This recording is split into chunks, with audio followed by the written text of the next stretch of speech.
What's good, everyone? Dr. Treblesix here with another installment of The Psychology of a Dark Souls Player. And today we're working within the confines of Dark Souls Remastered at On Orlando. The subject that we're doing a deep dive psychology assessment on is a player named Filborg. Now this is a special case. You will see just how far this goes. Now Dark Souls gives you some grace to a host that gets invaded. If the host dies, invader dies, or they make it to the boss fog wall, the host is safe from another invasion for 15 minutes. 15 minutes! That's a lot of time. I could start a new game of Dark Souls 3 and beat Watchers in about 15 minutes. But for a newer player, they may want to go take their time, and hey, that's fine. I say go and enjoy those 15 minutes of walking through On Orlando. Go explore, find the giant blacksmith, why not? And when you disconnect as a host from an invasion, it doesn't start the cooldown from an invasion. No. When you reload the game, you can get invaded all over again as soon as you load back in. Now, as you can see, I get the backstab. They roll, I get the follow-up backstab. I hit him with the R2, R not, R2. I shrug on him. Now, we're doing a deep dive psychology of this player, and we can ascertain that their conflict resolution skills are not very good. You can't run from your problems, buddy. You can't ignore them. Ignore them if you want, then I'm going to backstab you. Look at that. We're just two gamers living in the moment, doing some honest PvP. We're not backstab fishing, we're just doing some R1, R1, R2. Yep, straight sword action. I did some pattern recognition, and I put on my thinking cap and conjured up a reasoning for this result. Like, look at this. I get a backstab. Bam. He's fighting. Look, he's trying. He's blocking with his shield. I hit him with the R2s. Hit him with a backstab. Bam. Got him. Yep. I dropped a shrug because, I'm a gamer, and Dark Souls 1 shrug is the best emote FromSoft ever made. You can tell he disconnects just as he is defeated because I don't get any souls or any humanity. It took me a moment to realize inside the game myself, but in psychology, they have defining the problem, analyzing information, generating potential solutions, evaluating options, and selecting the best course of action, implementing the solution, and assessing the results. And the information is that our host is someone who likes to fight, but hates losing. They're the kind of player who takes the ball home when they're getting blown out at kickball, and it's not even their ball. Give it back, thief. Usually when I invade someone who disconnects, they just do it as soon as they get invaded. But our subject today actually spent the time fighting when they lost, and only when they lost, they quit out. Fascinating. I could write a book about this. They even brought a co-opper. So they're up for gaming, but I think they've got a problem. They've got a sore loser mentality. Now I know nobody likes losing, no one does. But, it's a video game at the end of the day.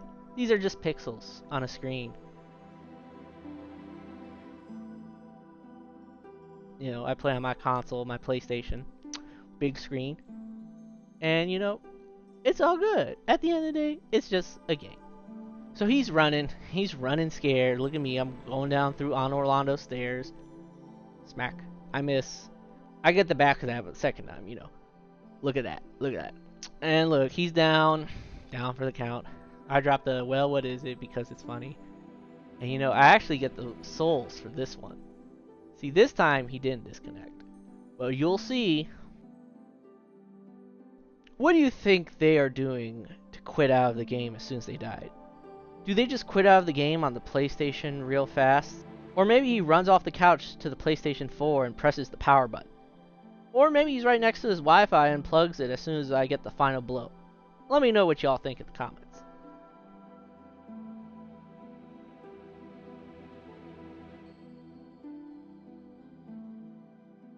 And look at that. Once again, I defeat him, but I get no souls and no humanity. Which means only one thing. He quit out.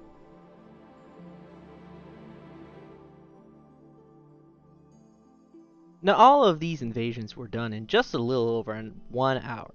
Now when you do some math and critical thinking like I do because I am an esteemed doctor and resident gamer, you will find that if our subject didn't quit out so much, they would have not been invaded as much and probably would have been invasion free for 45 minutes.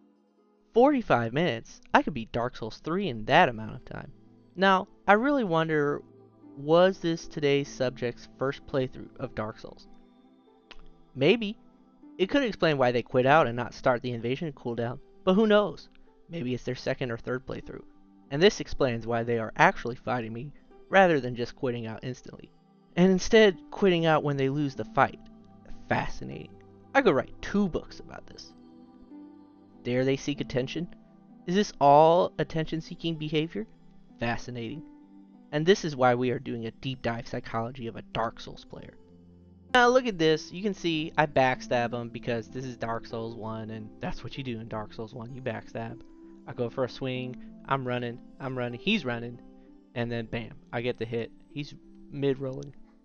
Oh, backstab. Because like I said, this is Dark Souls 1. As you can see, our subject has the crest shield. So clearly they're either following a guide or they know what they're doing and they've been to the asylum. But as you know, following a guide doesn't account for such an epic gamer such as myself, hitting with the R1, R1, R2. He's rolling alright. He's guard break alright. And look at that. Ooh, I got guard break, but don't worry. An epic gamer like me knows how to toggle. Check out my reaction to all this in real time. I was flabbergasted and bamboozled. Alright. Yo, disconnect again? Let's find out.